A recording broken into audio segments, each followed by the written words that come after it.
Hello friends, मैं श्रुति रस्तोगी अर्थ institute में आपका हार्दिक स्वागत करती हूँ। जैसा कि हम लोग पढ़ रहे हैं सीडीपी का आज हमारा अध्याय होगा तीसरा है विकास की अवस्थाएं। दो वीडियो हमारी चल चुकी हैं और हम बेसिक से चल रहे हैं। तो पहली थी हमारी शिक्षा मनोविज्ञान का एक परिचय। शिक्षा और मनोविज्ञान का अलग अलग परिचय देखा था हमने। दूसरी वीडियो में हमने देखा था बाल विकास की अवधारणा और इसका अधिगम से संबंध। और तीसरी है, ये हमारा तीसरा अध्याय है विकास की अवस्थाएं। तो जो लोग हमारे चैनल पर पहली बार आए हैं, चैनल को सब्सक्राइब करना ना भूलें, जिससे आपको नोटिफिकेशन मिलता रहे हमारे आगे आने वाली वीडियो का। और हमारे चैनल पर चल रही हैं इस समय सीटेट की क्लासेस, और उसमें हिंदी, सीडीपी और संस्कृत की क्लासेस आपको कंटिन्यू इसमें चलाई जा रही हैं। तो हमारे चैनल में जुड़ना ना भूलें। और चलिए शुरू करते हैं आज का अपना चैप्टर विकास की अवस्थाएं। बाल विकास की अवस्थाएं जो होती हैं आपकी, प्रत्येक बच्चे के विकास की विभिन्न अवस्थाएं होती हैं। बाल विकास की अवस्थाएं निम्नलिखित हैं। पहली आती है वही गर्भावस्था। जो गर्भावस्था होती है वह गर्भाधान से जन्म तक होती है। जब तक बच्चा गर्भ में रहता है तब तक की अवस्था को गर्भावस्था कहते हैं। फिर आ जाती है आपकी शैशवावस्था। जन्म जैसे ही बच्चे का जन्म हो जाता है, जन्म से 5 वर्ष तक की अवस्था जो होती है आपकी शैशवावस्था कहलाती है। फिर आ जाती है आपकी बाल अवस्था। 5 वर्ष से जैसे बच्चा ऊपर होता है, 5 से 12 वर्ष की अवस्था जो होती है आपकी, वो बाल अवस्था में आती है। 12 वर्ष से 18 वर्ष की किशोर अवस्था में, और 18 वर्ष से 25 वर्ष की अवस्था आपकी आ जाती है युवावस्था में। और फिर 25 से 55 तक की प्रौढ़ावस्था में, और 55 से जो है आगे मृत्यु तक वृद्धावस्था आपकी मानी जाती है। तो ये थी विकास की अवस्थाएं। और चलिए देख लेते हैं आगे जो है इसे डिटेल में। सबसे पहला हमारा है ये, वैसे ये व्यवस्थाएं कम्प्लीटली आपके पेपर में हर पेपर में आती हैं बाल विकास की, जो है 5 से 12 वर्ष तक की अवस्था को क्या कहते हैं, या शैशव अवस्था कौन से वर्ष तक की होती है, या किशोर अवस्था कौन से वर्ष की होती है, या 18 से 25 वर्ष तक की अवस्था को क्या कहते हैं। तो इसकी जानकारी आप लोगों को होनी चाहिए।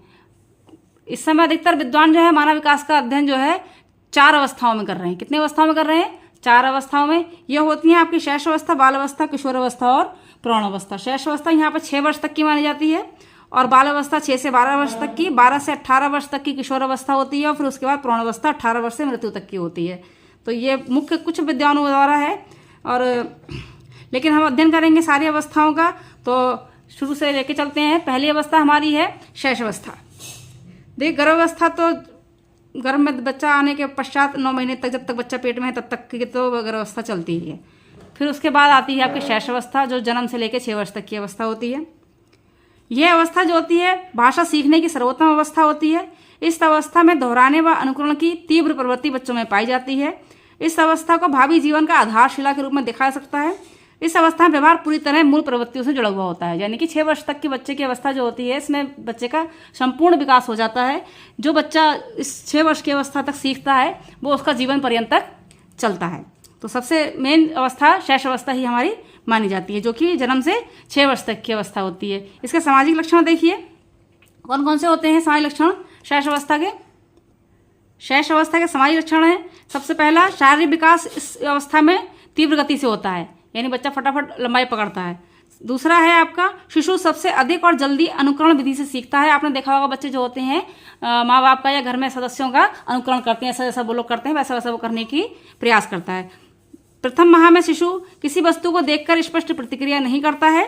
द्वितीय माह का जब बच्चा होता है तब आवाज को पहचानने लगता है। फिर तीसरे माह में बच्चा माता पिता को पहचानने लगता है। चतुर्थ माह में बच्चा हंसने लगता है। पंचम माह में क्रोध व प्रेम में अंतर करना उसे आ जाता है। षष्ठम माह जो आता है, छठे माह में आपको बच्चा परिचितों को पहचानने लगता है तथा अपरिचितों से डरता है। जो जिनको डेली देखता रहता है बच्चा, उनके पास जाना ज़्यादा पसंद करता है। यह आ जाता है आपका छठे माह का। तो ये सामाजिक लक्षण होते हैं शैशवावस्था के। शैशवावस्था में मानसिक विकास देखते हैं। शैशवावस्था में जो हमारा मानसिक विकास होता है बच्चों का कैसा होता है। प्रथम माह में बच्चा भूख व कष्ट का अनुभव होने पर अलग अलग प्रकार से चिल्लाता है, आवाज़ लगाता है। जैसे बच्चा को भूख लगी है तब बच्चा चीखेगा, रोएगा। बच्चे को कोई अगर शुशु पोटी कर दिए तब रोएगा, चिल्लाएगा। द्वितीय माह में बच्चा ध्वनि के प्रति आकर्षित हो जाता है। झुंझुना उसके आगे हिलाओगे, कोई आवाज़ आती है तो उसकी सुनने का प्रयास करता है। चतुर्थ माह में बच्चा माँ को देख के या जिन्हें डेली देख रहा होता है उन्हें देख के मुस्कुराने लगता है।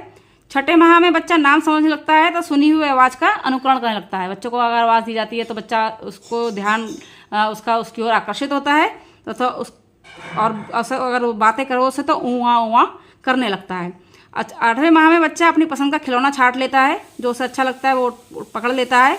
10वें माह में बच्चा वस्तुओं को तोड़ने फोड़ने या उठापटक करने लगता है। प्रथम वर्ष में शिशु 4 शब्द लमसम बोल लेता है, माँ पा करके, और द्वितीय वर्ष में बच्चा लमसम 100 से 200 शब्दों का उसमें जो है समावेश हो जाता है। तृतीय वर्ष में बच्चा नाम बता देता है। चतुर्थ वर्ष में बच्चा अक्षर लिखने लगता है और 5वें वर्ष में बच्चा रंगों को पहचानने लगता है। तो ये होता है आपका अपना शैशव अवस्था।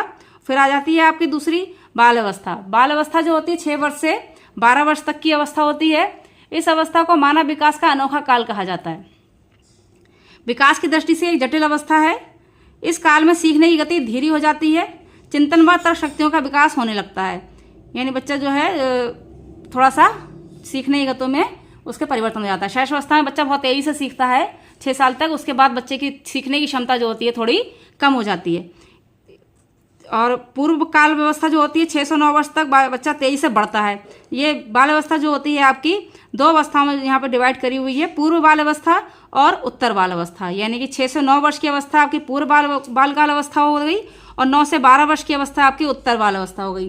तो पूर्व बाल अवस्था जो होती है 6 से 9 वर्ष बालक तेजी से बढ़ता है, और उत्तर बाल अवस्था में जो 9 से 12 वर्ष की अवस्था होती है इसमें विकास में स्थायित्व आ जाता है, स्थिर हो जाता है।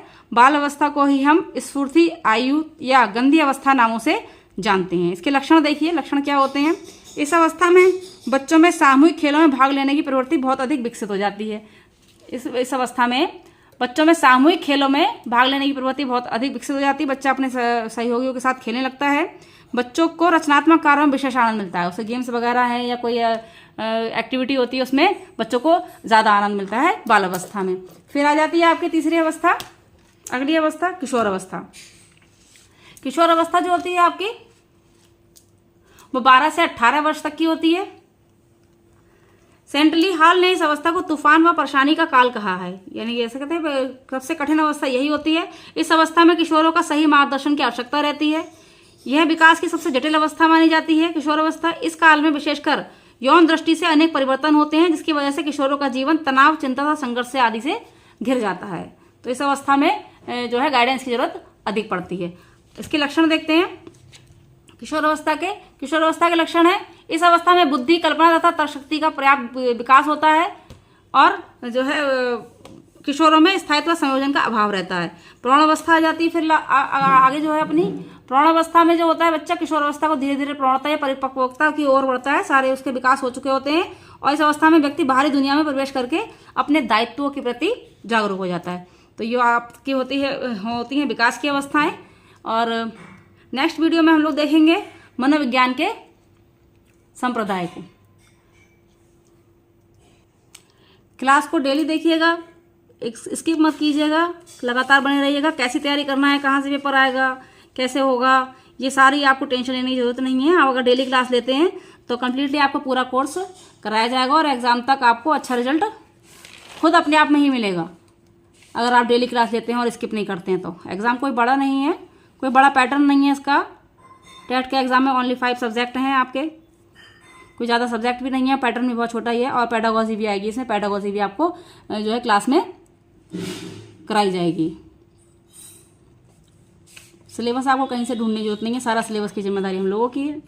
हम आपको चैप्टर वाइज उसको देते रहेंगे।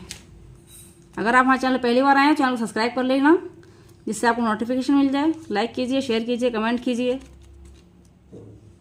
और हमारे साथ बने रहिए। Thank you so much, take care.